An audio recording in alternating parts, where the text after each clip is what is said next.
Well, as every day passes, more details are emerging on the role of Pakistan in the 26/11 terror attack, India's worst terror attacks. Remember, 166 people lost their lives in Mumbai.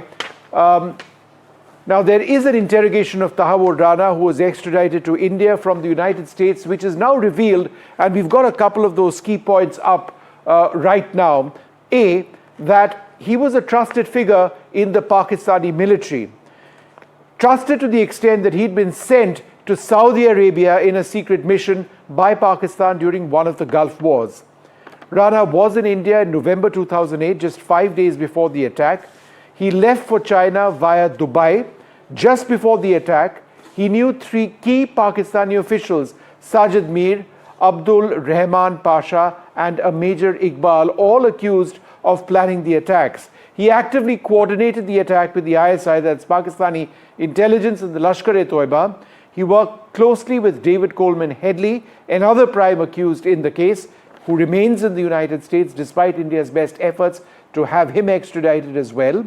Rana has told the police that David Coleman Headley, that man over there, very few pictures of him, attended 3 Lashkar-e-Toiba training camps in 2003-2004. So in terms of what the new details we have at this stage actually mean, we've got 2 great guests with us, P.K. Jain, former additional Director General of Police of Maharashtra, and Ankur Chawla, the author and a survivor of 26/11. I'd like to thank you both for being with us. Mr. Jain, let me come to you first. The fact that he was entirely linked directly with the Pakistani establishment, including 3 specific people who have now been named, indicates what about Pakistan's involvement in 26/11?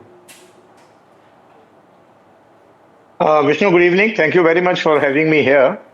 Well, involvement of Pakistan, the government, the army, and the ISI is now absolutely crystal clear. It was crystal clear. That is why the Indian government has been making efforts since 2018-19 to bring this man back to India so that he can be questioned and some more light can be thrown on the conspiracy that went on behind it and how it was executed. And who are their assets even today in this country, because we have no dearth of Jaichans in this country. So unfortunately, it took a long time. It took a long extradition process, and which finally culminated in 2025.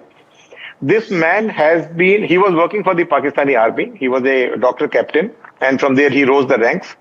And then from there, when he was discharged from the army, and that too apparently was for a mission, he was, as you very correctly said, he was sent to the Middle East. And from there he went to Europe. From there he went to America, where finally he got convicted for certain other offenses. In addition, this implication and into the execution and planning of the attack on India also it came forth, and he was prosecuted. Finally, after he has completed that sentence, he has now been handed over to the Indian authorities. Pakistan, this was I was on a show earlier. This particular operation of Pakistan was not a terror attack. It was a very well calculated, attack on the India by the Pakistani defense forces. Sure. The very fact that it was so, the operatives were so well trained.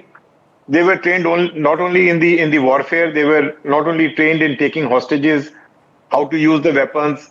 A whole lot of planning went into the attack at various places in Mumbai. Okay. Ankur Chawla, what we now know is that Tahawwur Rana was in India just 5 days before the attack. Curiously, he left for China via Dubai just before the attack. So these linkages are now coming out, this sort of detail.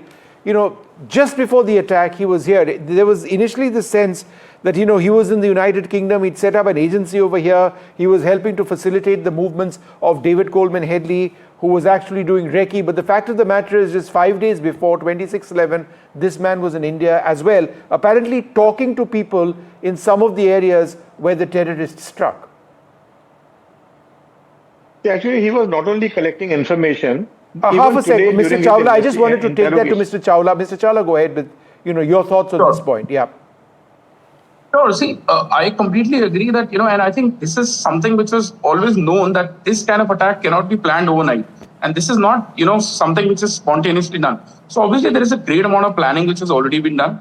As a matter of fact, we already always knew that Pakistan has been involved. So, every single press revelation obviously touches the wounds, of people like us who have been, very closely been attached to the attacks.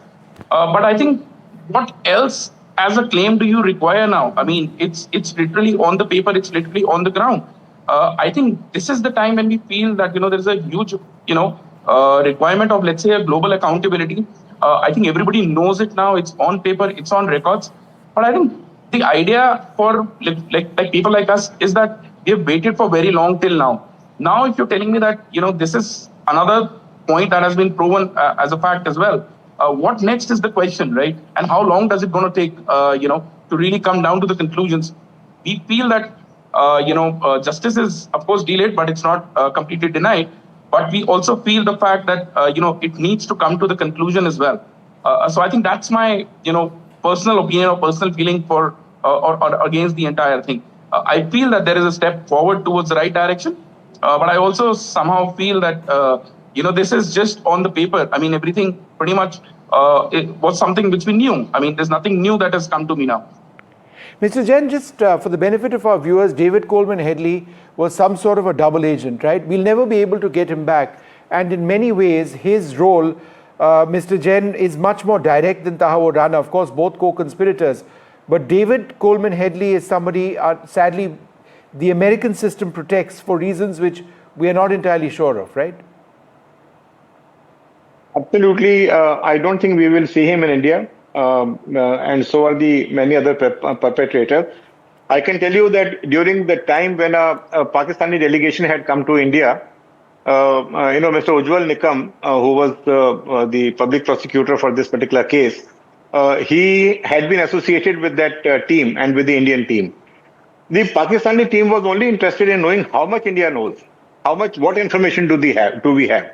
Despite all the dossiers having been given to them, whatever evidence we had on the perpetrators and on the operatives on the ground, we had the recording of the Pakistani handlers sitting in their control room and telling the terrorists where to strike, how to strike, whom to take hostage and all.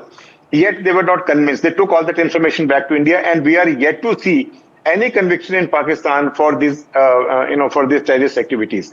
So it is a given that Pakistan will not accept that it was their people, come what may. Only thing is that we have been able to prove a point to the world. After that, world has started taking India seriously. We've been alone in this fight against Pakistan and on matters of terrorism. Now, at least the world has recognized that yes, India has been fighting this war for a long time.